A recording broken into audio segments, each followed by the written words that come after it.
শাহরুখের নিরাপত্তা এবং সুবিধা অসুবিধা দায়িত্বে রয়েছেন রবি সিং নামের এক বডিগার্ড।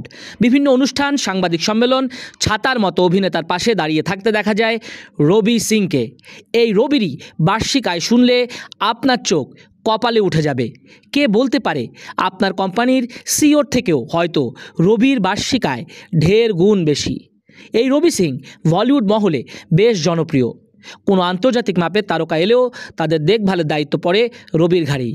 রবি সিং ফাইটিং, শুটিং সবই জানেন। প্যারিস হিলটন সহ অনেক সেলিব্রিটির দেহরক্ষী হিসেবে কাজ করেছেন রবি সিং। রবি শুধু শাহরুখ নন, তার পুত্র, কন্যা সুহানা খান, আরিয়ান খান, আব্রাহাম খানদের সিকিউরিটি দেন। নিজের কাজ সম্পর্কে অত্যন্ত দায়িত্ববান এবং যত্নশীল রবি সিং। শাহরুখের ফেলে দেওয়া সিগারেটটা পর্যন্ত নিজের হাতে তুলে ডাস্টবিনে ফেলেন রবি। যেমন কাজ তেমন পারিশ্রমিকও। এই সুদর্শন রবি সিংকে শাহরুখও মন জুগিয়ে চলেন। গেল প্রায় এক যুগ রবি সিং শাহরুখের সাথে ডিউটি করেন, সুরক্ষা দেন। মিডিয়ার সূত্র মতে রবির বাৎসরিক আয় প্রায় 3 কোটি রুপি। মাসে তার ইনকাম 17 লাখ রুপিতে ঠেকেছে।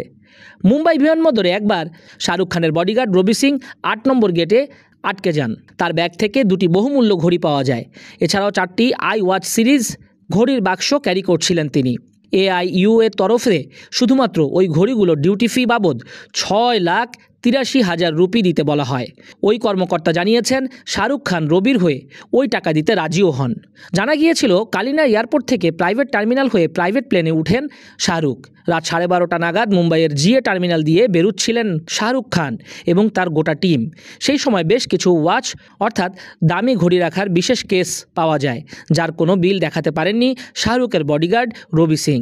তিনি জানান ওই ঘড়িগুলো উপহার পেয়েছেন তিনি। সব মিলিয়ে ওই ঘড়ির মোট দাম ছিল 17,86,000 রুপি। রবি সিং কিন্তু মার্শাল আর্টও জানেন, সব কিছুই জানেন। তার অধীনেই শাহরুখরা নিরাপত্তা অনুভব করে। শাহরুখ খানের এই বডিগার্ড সম্পর্কে আপনার মন্তব্য কি অবশ্যই জানান কমেন্ট বক্সে।